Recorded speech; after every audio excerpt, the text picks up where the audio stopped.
វេណេស៊ុយអេឡាថ្កោលទោសការលើកឡើងរបស់លោកត្រាំអំពីដែនអាកាសថាជាការគំរាមកំហែងអាណានិគមនិយមទីក្រុងការ៉ាកាសបានថ្កោលទោសការប្រកាសរបស់ប្រធានាធិបតីសហរដ្ឋអាមេរិកលោកដូណាល់ត្រាំថាដែនអាកាសខាងលើនិងជុំវិញប្រទេសវេណេស៊ុយអេឡានឹងត្រូវចាត់ទុកថាបិទទាំងស្រុងខណៈដែលភាពតានតឹងរវាងប្រទេសទាំងពីរកំពុងកើនឡើងនៅក្នុងសេចក្តីថ្លែងការណ៍មួយនៅរសៀលថ្ងៃសៅរ៍ក្រសួងការបរទេសវេណេស៊ុយអេឡាបាននិយាយថាសេចក្តីថ្លែងការណ៍របស់លោកត្រាំមុននេះគឺជាការគំរាមកំហែងអាណានិគមនិយមក្រសួងប្រទេសវេណេស៊ុយអេឡាថ្កោលទោសការគំរាមកំហែងអាណានិគមនិយមដែលមានបំណងប៉ះពាល់ដល់អធិបតេយ្យឲ្យភាពនៃដែនអាកាសរបស់ខ្លួនដែលបង្កើតបានជាការឈ្លានពានហួសហេតុខុសច្បាប់និងមិនសមហេតុផលមួយទៀតប្រឆាំងនឹងប្រជាជនវេណេស៊ុយអេឡា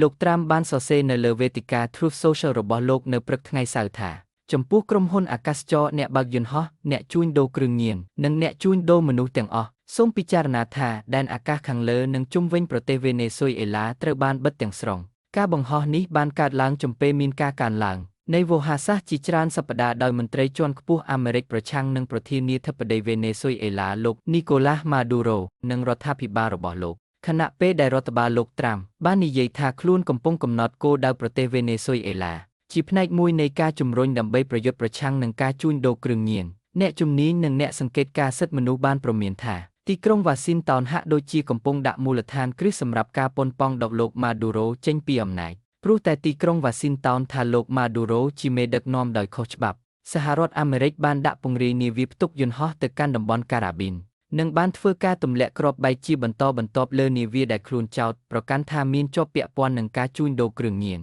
ដោយបានសម្លាប់មនុស្សរាប់សិបនាក់ដែលអ្នកជំនាញអង្គការសហប្រជាជាតិបានពិពណ៌នាថាជាការសម្លាប់ក្រៅប្រព័ន្ធតុលាការកាលពីដើមសប្តាហ៍នេះលោកត្រាំក៏បានព្រមានផងដែរថាលោកនឹងចាប់ផ្ដើមកំណត់គោលដៅការជួញដូរគ្រឿងញៀនរបស់វេណេស៊ុយអេឡាតាមផ្លូវគោកក្នុងពេលឆាប់នេះក្នុងអំឡុងពេលថ្លែងសុន្ទរកថាមួយដែលបានចាក់ផ្សាយតាមកញ្ចក់ទូរទស្សន៍ជាតិនៅថ្ងៃប្រហ័សលោកម៉ាឌូរ៉ូបាននិយាយថាប្រជាជនវេណេស៊ុយអេឡានឹងមិនត្រូវបានគេគំរាមកំហែងឡើយប្រធានាធិបតីវេណេស៊ុយអេឡាបាននិយាយថាសហរដ្ឋអាមេរិកកំពុងបង្កើនអ្វីដែលលោកហៅថាជាលេសនឹងការកុហកដើម្បីព្យាយាមបង្ហាញអំពីភាពត្រឹមត្រូវនៃអន្តរាគមន៍នៅក្នុងប្រទេសវេណេស៊ុយអេឡាហើយនោះគឺមុនពេលការប្រកាសនេះត្រូវបានធ្វើឡើងនៅថ្ងៃសៅរ៍ដោយប្រធានាធិបតីត្រាំនេះបើតាមការពន្យល់របស់ Lucia Newman មកពី Al Jazeera លោក Newman បាននិយាយថារដ្ឋបាលលោក Trump បានបង្កើនសម្ពាធជាប្រព័ន្ធលើរដ្ឋាភិបាលរបស់លោក Maduro អស់រយៈពេលជាច្រើនខែកាលពីខែសីហាទីក្រុងវ៉ាស៊ីនតោនបានផ្ដល់រង្វាន់ចំនួន$50 លាន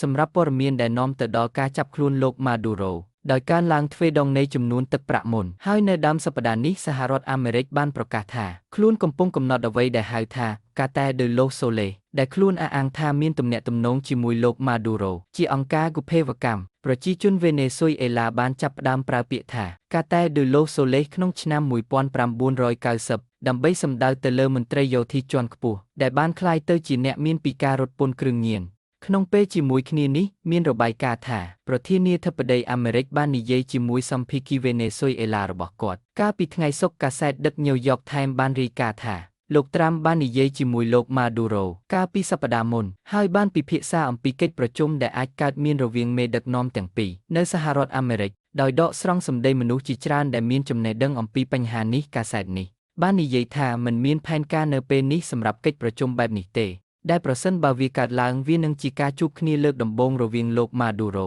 និងប្រធានាធិបតីអាមេរិកលោកត្រាំកំពុងប្រើវិធីក្តៅផងនិងត្រជាក់ផងតាក់ទងនឹងប្រទេសវេណេស៊ុយអេឡានេះបើយោងតាមលោកញើមែននិពន្ធនាយកកាសែត Al Jazeera ប្រចាំនៅអាមេរិកឡាទីននាងបានបន្ថែមថាខណៈពេលដែលសេចក្តីថ្លែងការណ៍របស់លោកត្រាំនៅថ្ងៃសៅរ៍គឺជាការកើនឡើងនៅលើក្រដាសវានៅតែត្រូវរងចាំមើលថាតើទីក្រុងវ៉ាស៊ីនតោននឹងវាយប្រហារប្រទេសនេះឬអត់ដែលជាការភ័យខ្លាចដែលកំពុងត្រូវបានលើកឡើងនាងបាននិយាយថានៅពេលដែលអ្នកប្រាប់ក្រុមហ៊ុនអាកាសចរកុំឲ្យទៅប្រទេសវេណេស៊ុយអេឡានៅពេលដែលអ្នកនិយាយថាដែនអាកាសត្រូវបានបិទទៅលើនេះអ្នកកំពុងផ្ញើសារដ៏ខ្លាំងក្លាមួយថាតើរឿងនេះនឹងកើតឡើងឬអត់គឺជាបញ្ហាមួយទៀតរដ្ឋបាលអាកាសចរសហព័ន្ធសហរដ្ឋអាមេរិកបានព្រមានក្រុមហ៊ុនអាកាសចរកាលពីសប្តាហ៍មុនអំពីស្ថានភាពដែលអាចបង្កគ្រោះថ្នាក់នៅក្នុងដែនអាកាសវេណេស៊ុយអេឡាដោយសារតែស្ថានភាពសន្តិសុខកាន់តែអាក្រក់ទៅនិងសកម្មភាពយោធាកាន់តែកើនឡើងក្រុមហ៊ុនអាកាសចរចំនួន6ដែលទទួលខុសត្រូវចំពោះការធ្វើដំណើរភាគច្រើននៅអាមេរិកខាងត្បូងបន្ទាប់មកបានផ្អាកជើងហោះហើរទៅកាន់ប្រទេសវេណេស៊ុយអេឡានោះបានទាក់ទាញការខឹងសម្បារពីទីក្រុងការ៉ាកាសដែលបានផ្អាកសិទ្ធិប្រតិបត្តិការរបស់ក្រុមហ៊ុន និងចាប់ប្រកាន់ពួកគេថាចូលរួមក្នុងសកម្មភាពភេរកម្មរដ្ឋដែលផ្សព្វផ្សាយដោយសហរដ្ឋអាមេរិកលោក Charles Shapiro អតីតឯកអគ្គរដ្ឋទូតសហរដ្ឋអាមេរិកប្រចាំប្រទេសវេណេស៊ុយអេឡា